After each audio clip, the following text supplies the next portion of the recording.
अध्ययन करते हैं। हम कहाँ तक देखे थे पिछले दिन? प्लुत प्रक्रिया अचिनित्यम हो गया था, ईदु द्विवचनम हो गया था, अदसो मात तक हो गया था, मुझे याद है। अदसो मात होना है। चलिए,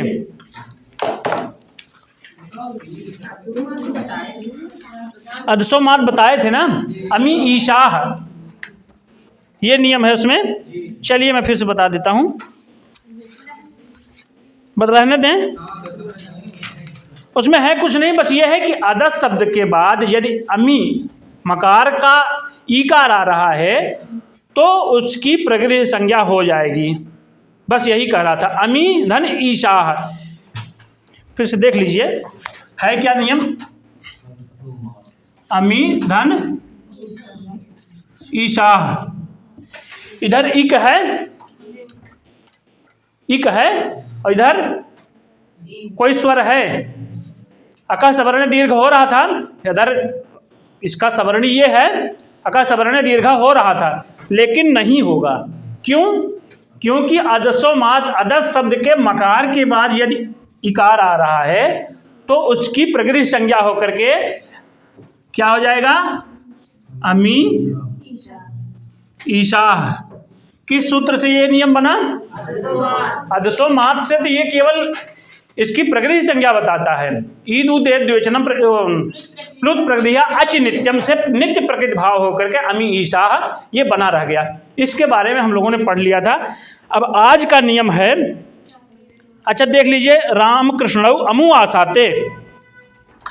दूसरा उदाहरण है राम कृष्णौ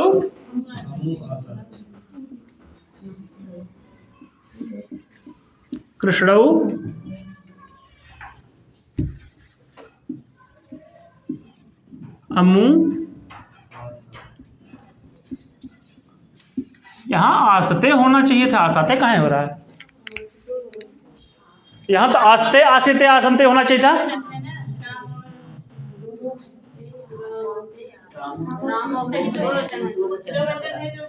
कैसे रूप चलेगा? आसते आसाते आसते। तो यहां राम और कृष्ण दो ठो हैं, तो इसलिए आसाते द्विवचन में है। इधर मकार है, बाद में अ है, यहां संधि का अभाव हो जाएगा। किस नियम से? इसमें बताया है ना, पहले इसके पहले एक संधि और लग रही है, एचह क्रमात आय अव आय आव एतेस्यु अच्छी, यानी एच के बाद में क्या हो?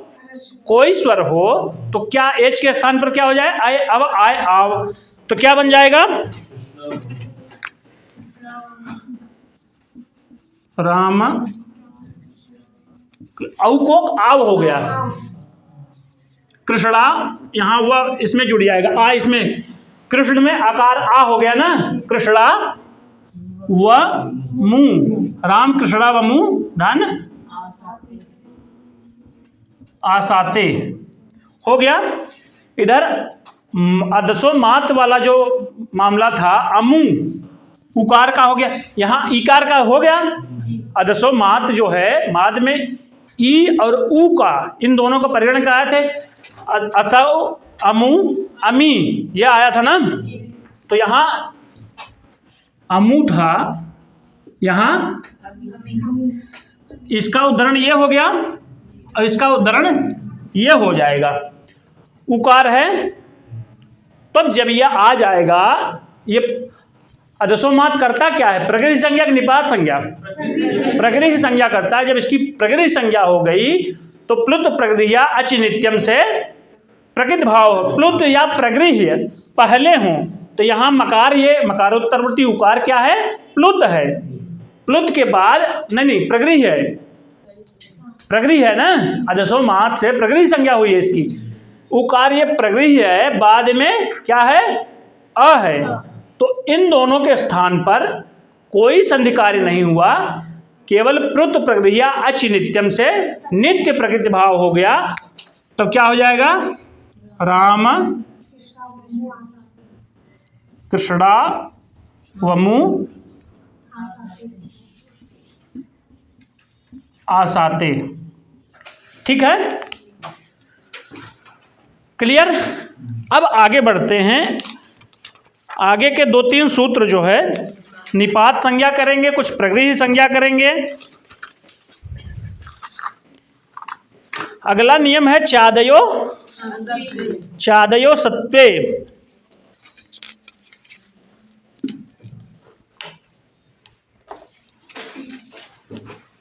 नियम है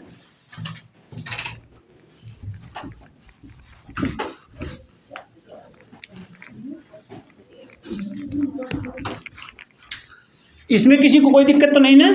इसको मैं थोड़ा सा जल्दी से इसलिए बताया हूं, कल इस नियम को हम लोगों ने देखा था। अब अगला नियम है चादयो सत्वे।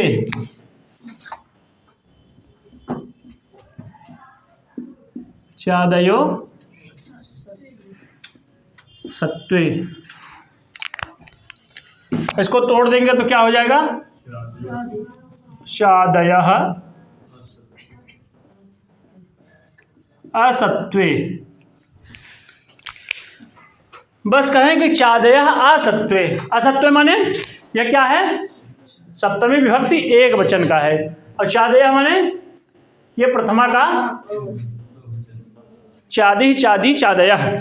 ठीक, तो कहते हैं कि इसमें आएगा प्राग ईश्वराद निपाता से निपात, इसका अध्याहार आएगा। प्राग ईश्वराद निपाता, प्राग माने पहले, ईश्वरात माने ईश्वर शब्द के पहले तक क्या हो जाए? निपात संज्ञा हो जाए, ऐसा ये बताता है। इस सूत्र को हम आगे पढ़ेंगे।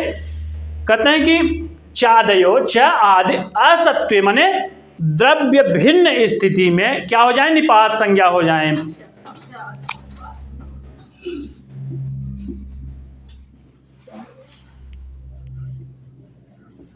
निपात संज्ञा हो जाए। क्या, कौन सी संज्ञा हो जाए? हम लोग इसके पहले प्र आदि की कौन सी संज्ञा पढ़े थे? प्रादयः क्रिया योगे उपसर्ग संज्ञा स्युः। प्र आदि की क्रिया के साथ योग होने पर उपसर्ग संज्ञा होती है, अव्यय संज्ञा भी होती है, और कर्म प्रवचनीय संज्ञा भी होती है, वो आगे पढ़ेंगे। तो यहाँ यह अर्थ हुआ कि च आदि असत्व, यानी कि द्रव्य, जैसे मान लीजिए च माने क्या होता है? किसी का नाम है? किसी वस्तु का कोई संकेत है च? नहीं है। तो जिसके स्थान पर सर्वनाम शब्द का और संख्या इत्यादि का प्रयोग न किया जा सके, वह क्या है? चादि, जिसको निपात कहते हैं। ठीक है, फिर कहते हैं कि इसमें अद्रव्यार्था चादयो निपाता स्युः। अद्रव्य, द्रव्य भिन्न स्थिति में चादयो हो, च आदि क्या हो जाए? निपात संज्ञक हो जाए। बस केवल इतना यही कहता है। अब निपात कहने का प्रयोजन क्या है, उसको हम आगे सूत्र में जब बढ़ेंगे संधि कार्य होने के अवसर पर, वहाँ आया था ना प्लुत प्रक्रिया नित्यम, प्लुत और प्रकृति की नित्य प्रकृति भाव हो जाता है। उसी प्रकार से निपात की भी कुछ बताएंगे। अगला है प्रादयः।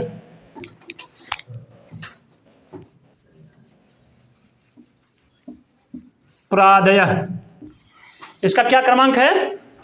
1 4। इसका क्या था? 1 4 57। प्रादयः, यहाँ चादयः कर दिए, यहाँ प्रादयः। प्र आदयः असत्वे निपाता स्युः। प्र आदि असत्व अर्थ में क्या हो जाए? इसकी वृत्ति में लिखा गया है, देखिए, एतेपि, ये भी क्या हो जाए? इसकी तरह, पिछले वाले की तरह ये भी निपात हो जाए। प्र आदि की कौन सी संज्ञा बता दी? अब वहां क्या बताए थे? उपसर्ग संज्ञा। जब क्रिया के साथ योग होगा तब वो क्या होंगे? उपसर्ग संज्ञा। और डायरेक्ट ऐसे प्र आदि रहेंगे तो निपात, या आगे भी बताएंगे अव्यय कब होते हैं, कर्म प्रवचनीय कब होते हैं इत्यादि। ठीक, कहते हैं कि एतेपि तथा, ये भी तथा, कैसे? च आदि की तरह ये भी असत्व माने अद्रव्यवाची अर्थ न होने पर ये भी निपात संज्ञक हो जाते हैं। ठीक, ये दोनों सूत्र क्लियर हैं?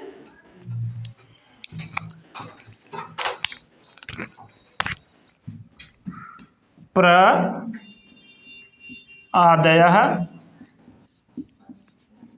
निपात संज्ञा स्युः।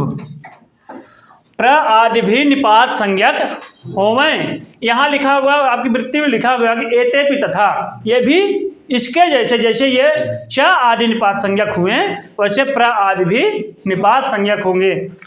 आप लोग एकदम ढंग से पढ़िएगा, लास्ट में जब संधि प्रकरण समाप्त हो जाएगा तो टेस्ट लिया जाएगा, ठीक है?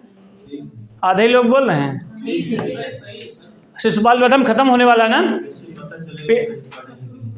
पेपर बन रहा है शिशुपाल का, उसका भी टेस्ट होगा, ठीक है ना? नहीं, टेस्ट लेने का मतलब ये नहीं है कि मुझे आंकना है कि कहाँ तक, बस ये है कि आप अपने को आंकिए कि मैं कहाँ तक पढ़ा हूँ। अच्छा, ये सोचिए कि अगर आप शिशुपाल बधम पूरे ढंग से पढ़ लिए हैं, बस ये है कि मैं शिशुपाल बध पढ़ा हूँ, महीने भर हो गया लगभग, धीरे धीरे चलते चलते, अगर महीने भर में एक ग्रंथ मैंने पढ़ लिया है, उसमें से कोई भी प्रश्न गलत नहीं होना चाहिए।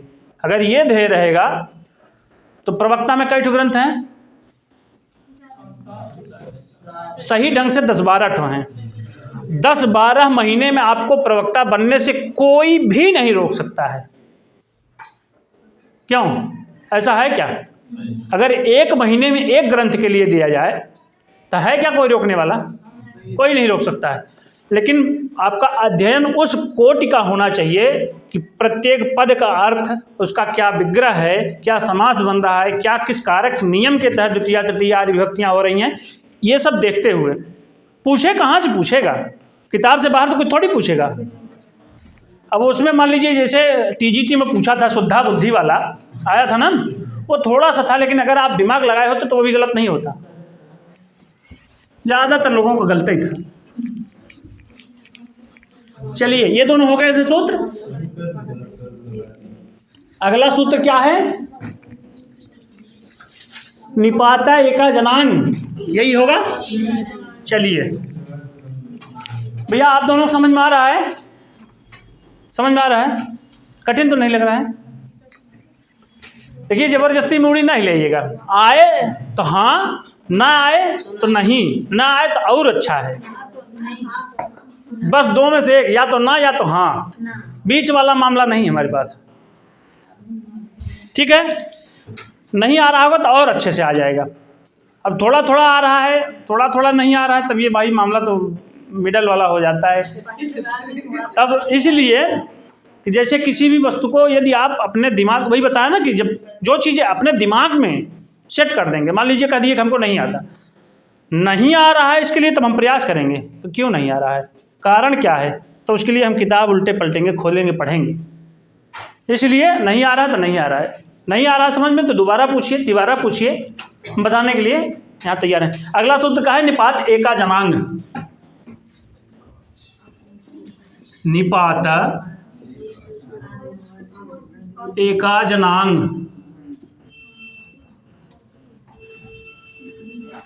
एका जनांग सही है। ये निपात है एक अच और अनांग,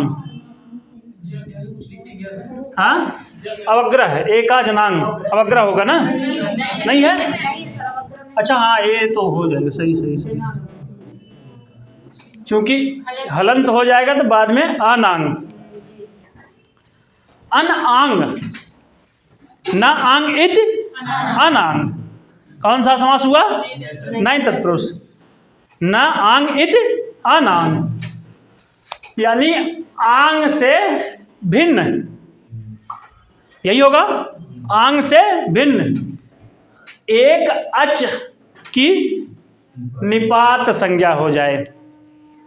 कौन सी संज्ञा हो जाए? निपात संज्ञा। कल ही मैंने बताया था भी, निपात देख के निपात डायरेक्ट मत मारिएगा, ठीक है? एक अच की निपात प्रकृति संज्ञा होती है अनांग, यानी आंग को छोड़ करके। इसमें लिखे क्या है, एकोच यानी एक अच निपात। ये एक अच वाला निपात जैसे च, ह, उ ये इत्यादि निपात है ना,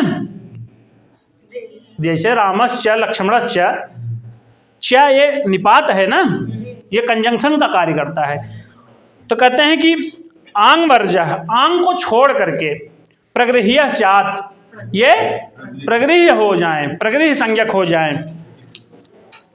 अब कहते हैं कि आंग को छोड़ करके मात्र एक अच वाला जो निपात है, वो निपात की प्रगृह्य संज्ञा कर रहे हैं।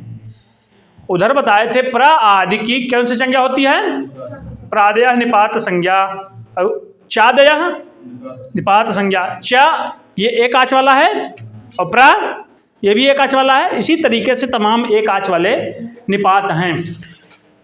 फिर कहते हैं कि वाक्य स्मरण इसमें है ई इंद्र, इसका उदाहरण देखिए, ई इंद्र, ये अर्थ, ये क्या है, निपात है, एक आंच निपात है, एक स्वर वाला क्या है, निपात है। इसकी कौन सी संज्ञा हुई, निपात संज्ञा मत बोलिएगा। ये सूत्र बहुत ही इंपॉर्टेंट है, क्योंकि यहाँ पहले निपात लिखा गया है, इसको देख करके आप निपात ही मारेंगे। इसलिए ध्यान में रखिएगा कि जहाँ निपाता एक जनांग होगा तो वहाँ प्रगृह्य संज्ञा होगी, किसकी, निपात की। यहाँ देखिए इसमें निपाता है, बाद में स्वर है, तो ये स्वर होने के कारण ये हट गया है। तो निपाता में षष्ठी, निपात की, किस निपात की, एक अच वाले निपात की, और अनांग, आंग को छोड़ करके, जैसे आंग और आ, ये दो निपात हैं। इसकी हलंत्यम से संज्ञा और तस्लोप से लोप हो जाता है, बचता क्या है, आ भर बचता है।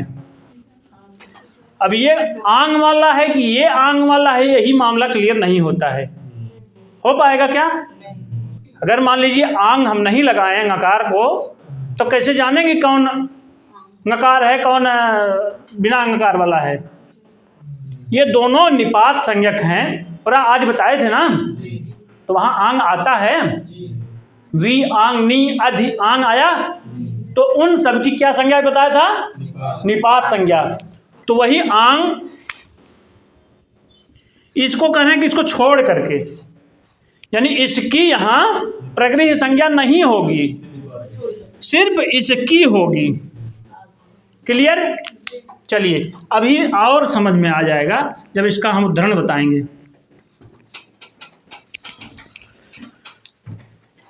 कहते हैं एकोच निपात आंग वर्जः प्रगृह्य स्यात्, एक अच वाला जो निपात है, आंग को छोड़ करके, आंग को छोड़ करके एक अच वाला निपात जो है वो क्या हो जाए, प्रगृह्य संज्ञक। ई इंद्र और उ उमेशः, ये इसके उदाहरण हैं। ई इंद्र और उ उमेशः पद का क्या अर्थ है, उमायाः ईशः, उमा कौन है, पार्वती, उनके ईशः माने स्वामी या पति शंकर, उमेशः। यहाँ ई जो है ये आश्चर्य अर्थ में है, ये ई निपात आश्चर्य अर्थ में है, और उ तर्क वितर्क इत्यादि में। जैसे ई इंद्र है तो कहने अरे ये इंद्र हैं, और उ उमेशः लगता है वो उमेश हैं, ऐसा मतलब तर्क लगता है, ऐसा हो सकता है उमेश हैं, ये इस अर्थ में। इसको लिख लीजिएगा कि यहाँ ई आश्चर्य अर्थक निपात है, उ तर्क वितर्क इत्यादि अर्थ में निपात है। तो ये दोनों निपात हो गए। अब आगे का मामला देखिए, निपात किए क्यों, निपात किया क्यों गया, निपात किया क्यों गया, निपात किया गया है,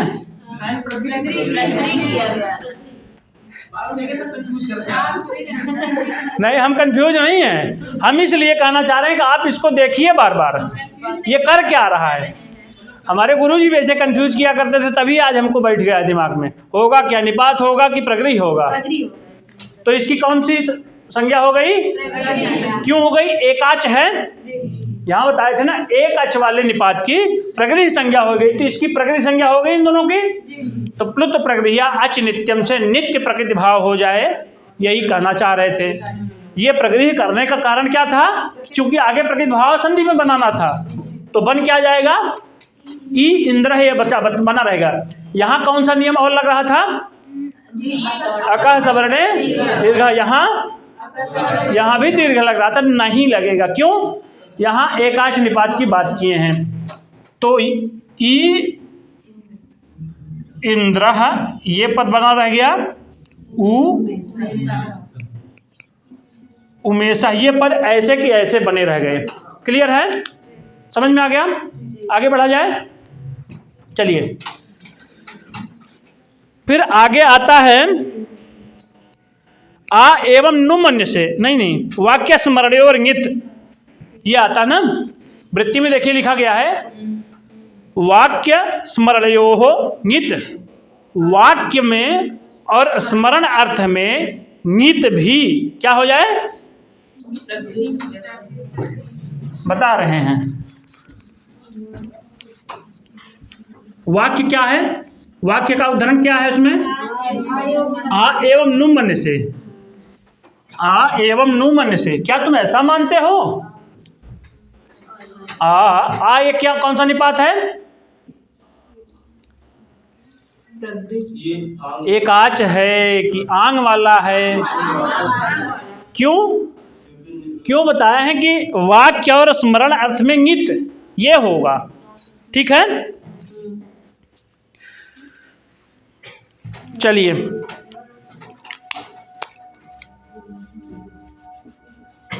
आंग है, आ है, इसमें एक प्रादिगण में पठित है। कौन सा प्रादिगण में पठित है?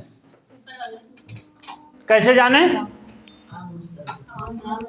अरे भाई, प्रादि कितने हैं बताइए, एक एक बताइएगा। परा अप सम अनु अव निश निर दुस दुर वी आंग। आंग आ गया? किस गण का है? ये प्रादिगण का है।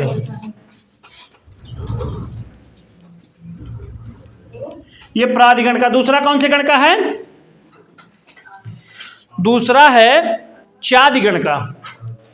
ये चादिगण का निपात है। जहां केवल आ जाए, ये केवल चादिगण का निपात है। आंग ये है, ये प्रादिगण का निपात है। ये इसको आप लोग नोट डाउन कर लीजिए, बहुत इंपॉर्टेंट है, ये उच्च लेवल की परीक्षाओं के लिए है। इसके बाद एक कारिका आती है, ईशदर्थे क्रिया योगे मर्यादा विधौ च एतमातम गीतम विद्यात् वाक्य स्मरणयोर नित। ये चादिगण है। च आदि में हो जिसके ऐसे चादिगण, प्र आदि में हो ऐसे प्रादिगण। ईषद अर्थ है, ईषद अर्थ है क्रिया योगे। क्रिया योगे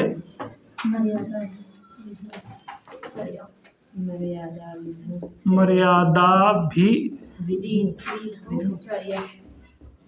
विधौ विधौ चय है ना। अगला एतमातम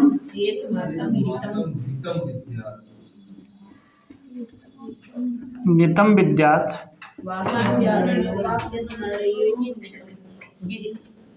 वाक्य स्मरणयोः हो गया।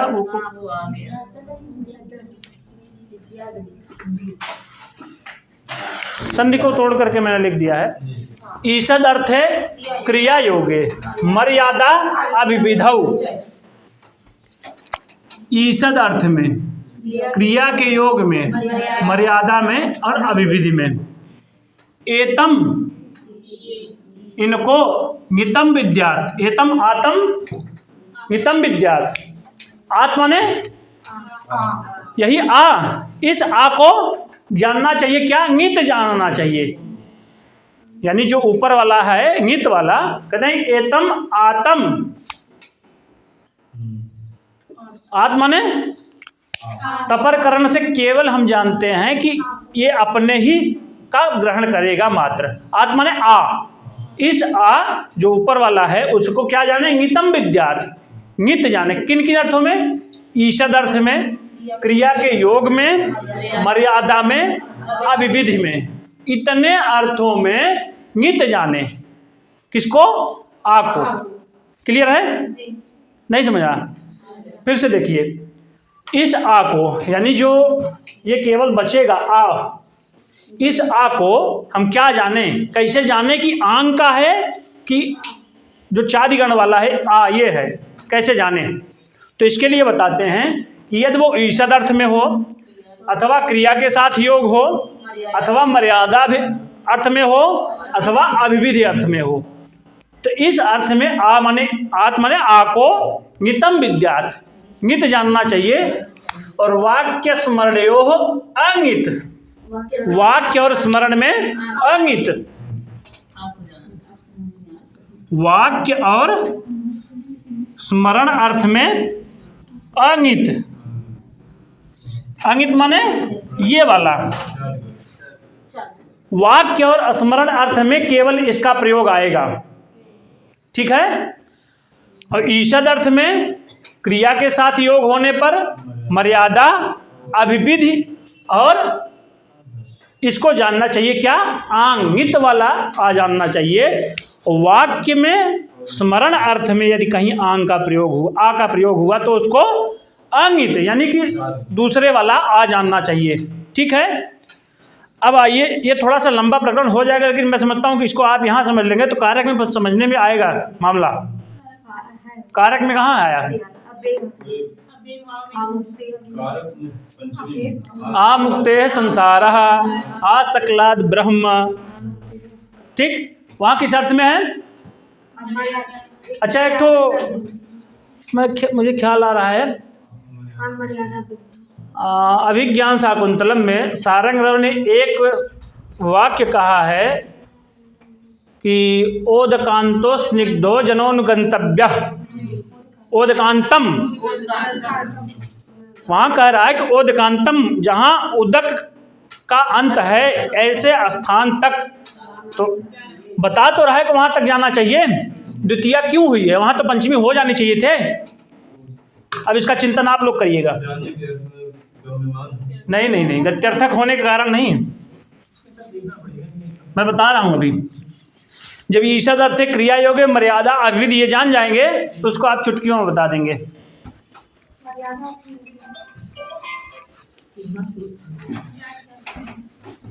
ठीक है? आइए,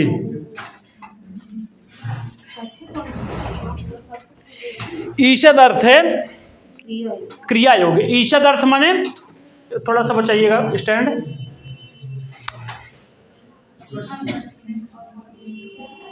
ईषद अर्थ है, इसका उदाहरण है कि आधन उष्णम।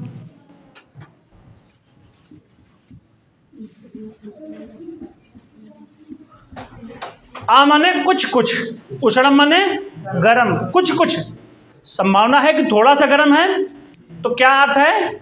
ईषद माने, ईषद का प्रयोग और कहाँ आया है? ईषदीश चुंबितानि कुसुमानि, अभिज्ञान शाकुंतलम आया ना। प्रमदाह ये आया है, ईषदीश चुंबितानि ऐसा करके आया, मुझे पूरा वाक्य नहीं बैठ पा रहा है। तो ईषद माने कुछ कुछ, थोड़ा थोड़ा। तो आधन उष्णम ये किस अर्थ में है? उष्णम माने गरम, ये किस? आ माने थोड़ा थोड़ा गरम। तो यहाँ किस अर्थ में आ को मानेंगे? नित की अनित? कैसे जाने? बताए थे कि ईषदर्थे क्रिया योगे मर्यादा विविध उचित एतमातम नितम विद्यात। यहाँ तक नितम मित जानना चाहिए इनके साथ होने पर। तो ईषदर्थ है, क्लियर है, यानी कि ये आधन उष्णम बराबर क्या हो जाएगा?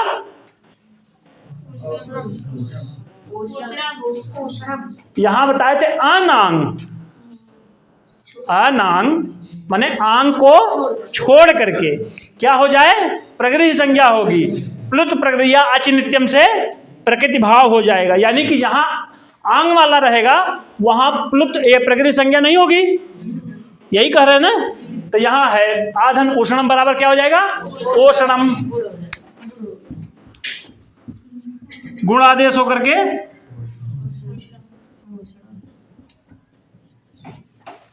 किसी के मत में ऐसा तो नहीं बन रहा है। आ का उच्चारण स्थान क्या है? कंठ, इसका ओष्ठ। इन दोनों के स्थान पर गुण संज्ञक वर्ण कौन कौन से हैं? आ, ए, आई नहीं भैया, ओ है। इनमें से कंठोष्ठ वाला कौन सा है? ओ, तो यही ओ हो जाएगा। इन दोनों के स्थान पर एक का पूर्व प्रयोग का अधिकार इसमें चलेगा, ठीक। इसके और इसके स्थान पर ओ हो गया, एक आदेश गुण, तो बन क्या गया? ओषणम। अगर ये आ वाला होता, यानी चादिगण वाला आ होता, तो क्या हो जाता? प्रकृति भाव हो जाता, वहां संधि का नहीं होता, भाव हो जाता। तब ये आधन उष्णम बराबर आ उष्णम बन जाता, तब रहता वही। अगर ये वो आंग वाला नहीं होता तो। क्लियर है? समझ में आए तभी हाँ करिए, आगे बढ़ा जाए। चलिए, ईषद अर्थ का समझ गए? हाँ सर, थोड़ा सा इसमें आज समय लग जाएगा बस। अब उसके बाद क्रिया के साथ योगे, क्रिया योगे, क्रिया योगे का क्या उदाहरण है? क्रिया योगे का उदाहरण है आधन इह, आधन इह। इह माने मैं बताया हूं कई बार, एक बार नहीं 3-4 बार बताया हूं। इह माने यहां होता है, इह माने, इह माने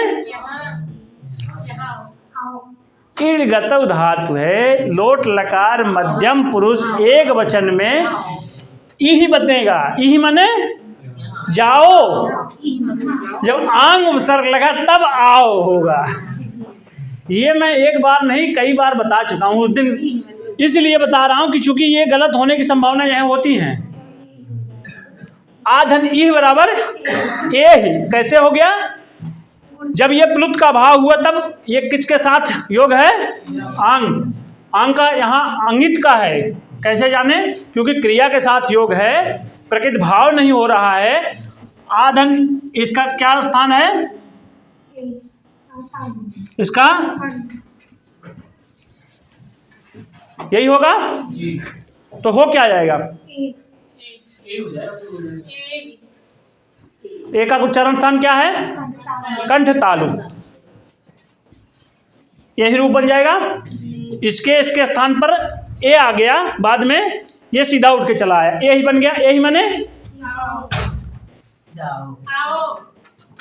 अरे भैया, उपसर्गे धातर्थो बलाद अन्यत्र नीयते। उपसर्ग के कारण ही धातुओं के अर्थ बदल जाते हैं। जैसे हार माने सोने का हार, प्रहार माने मारना, विहार माने भ्रमण करना, उपहार माने उपहार देना। ये केवल उपसर्ग, वैसे तो बदल रहे हैं।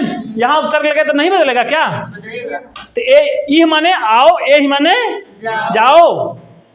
उस दिन मैं बताया था गुण वाले प्रकरण में, भूल गया ना? इसका मतलब आप लोग रिवीजन नहीं कर रहे हैं।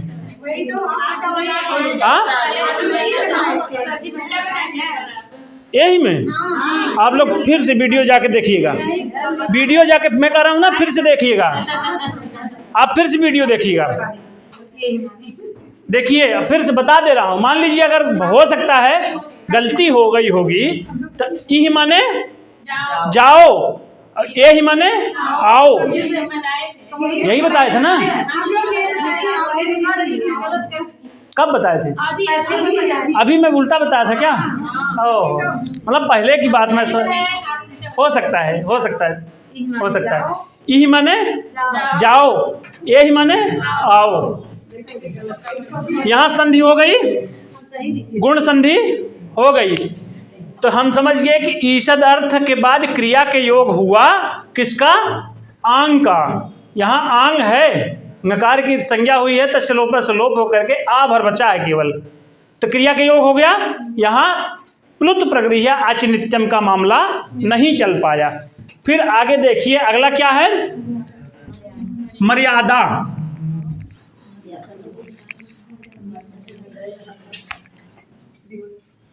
समझे नहीं क्या कह रहे, आओ क्या कह रहे, जाओ।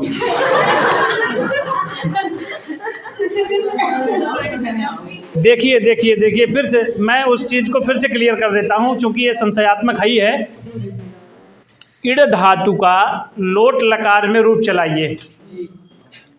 लोट लकार मध्यम पुरुष में क्या बनेगा? यही बनेगा।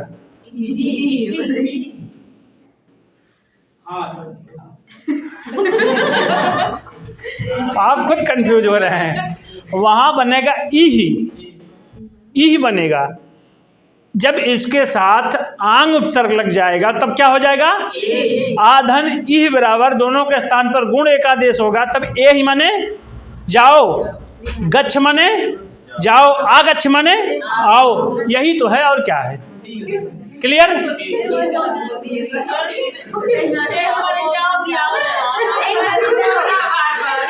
देखो भाई, ई माने जाओ, ए ही माने आओ।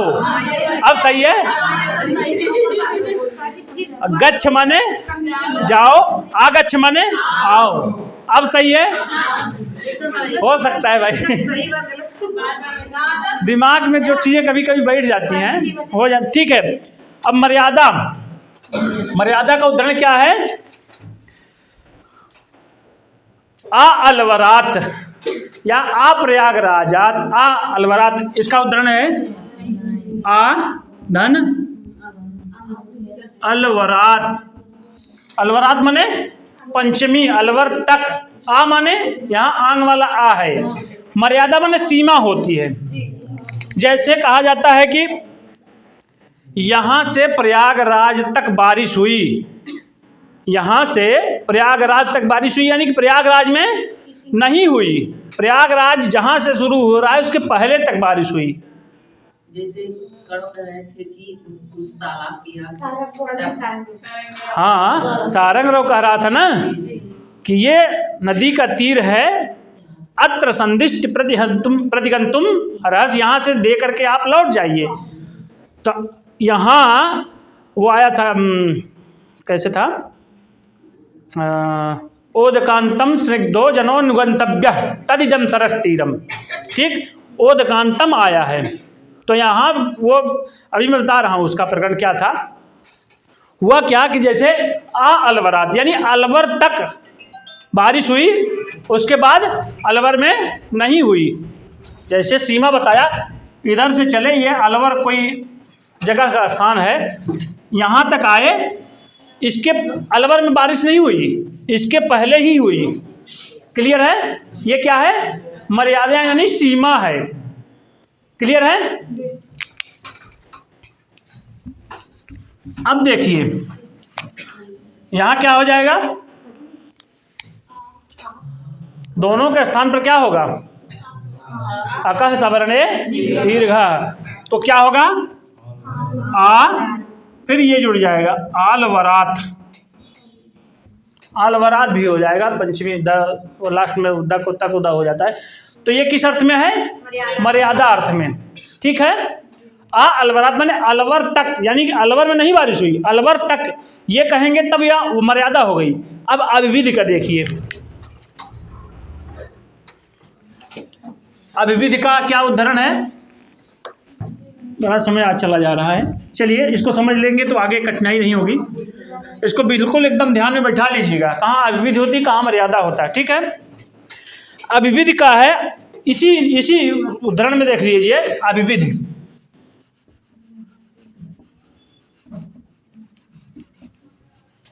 अविविध ये अलवरात, यही सेम जो पिछले उद्धरण में था मर्यादा में, वही उद्धरण यहाँ भी उठा कर लिख लिए हमने। तो ये है अलवरात, यानी अलवर तक, जहाँ तक अलवर है, जैसे यहाँ से चले थे यहाँ तक था तो मर्यादा था कि मतलब अलवर जहाँ से शुरू हो रहा है वहाँ तक बारिश हुई, और जब अविविध अर्थ हो जाएगा तो ये चल करके यहाँ तक आ जाएगा, यानी यहाँ से जहाँ तक अलवर है पूरे अलवर भर तक बारिश हुई, ये अविविध है। मर्यादा अविविध क्लियर हो गया? नींद तो नहीं लग रही है? चलिए, यानी कि यहाँ से लेकर के जो अलवर है वहाँ तक पूरे अलवर सहित पूरी बारिश हुई है, ये क्या होगा? अविविध हो गई। ठीक है, अब यहाँ देखिए दोनों के स्थान पे क्या हो जाएगा? अलवरात।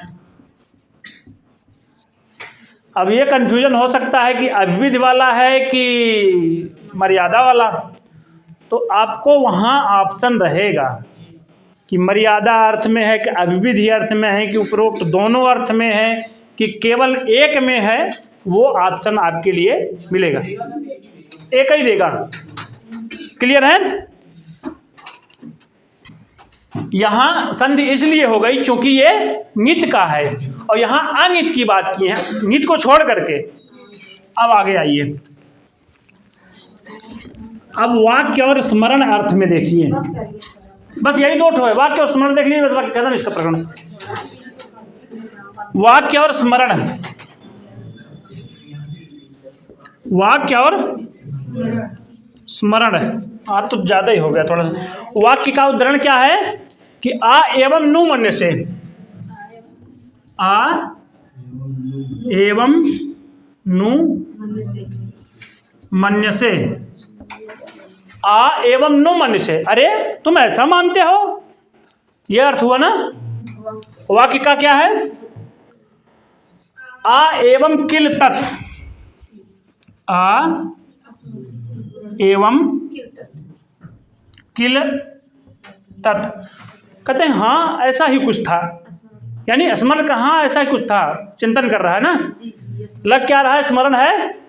आ एवं किल तत्, यहाँ आ है, इधर ए है, यहाँ आ है, यहाँ ए है, तो हो क्या जाना चाहिए था?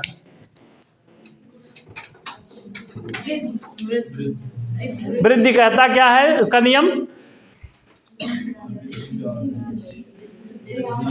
अच्छा, वृद्धि संज्ञा सूत्र बता दीजिए, वृद्धि विधायक सूत्र बता दीजिए। वृद्धि राधैच आ आई की क्या है? वृद्धि आदैच, आत ऐच आ आई औ की क्या संज्ञा होती है? वृद्धि संज्ञा। वृद्धि एच, यानी इधर अ हो बाद में एच प्रत्यार, ए ओ आई औ है, ए ओ आई औ इनमें सा है, बाद में आ का कोई वर्ण है, तो क्या हो जानी चाहिए थी? वृद्धि हो जानी चाहिए थी, लेकिन नहीं होगा। क्यों? कहें कि वाक्य स्मरणयोर नित, वाक्य और स्मरण में आ यह क्या होता है? नित होता है। यहाँ बताए थे कि अनांग, आंग को छोड़ करके, यानी नकार को जहाँ, यहाँ आंग नहीं है, केवल आ है, इस कारण से इसकी कौन सी संज्ञा हो गई? प्रकृति संज्ञा। निपात मत कहिएगा, प्रकृति संज्ञा हो गई, इसलिए प्रत प्रक्रिया अच नित्यम से एवं नहीं हुआ, वृद्धि नहीं हुई, तो वृद्धि का निषेध हो गया। ये वाक्य ज्यों का त्यों बन गया, आ एवं नु मन्य से, आ एवं किल तत्। क्लियर है? आप लोग थक गए हैं, आज का प्रकरण बस यहीं तक। सांकारिका है, थोड़ा सा पढ़ लीजिए आप लोग, चूंकि हमारा जो लक्ष्य है उसको पूर्ण करना है।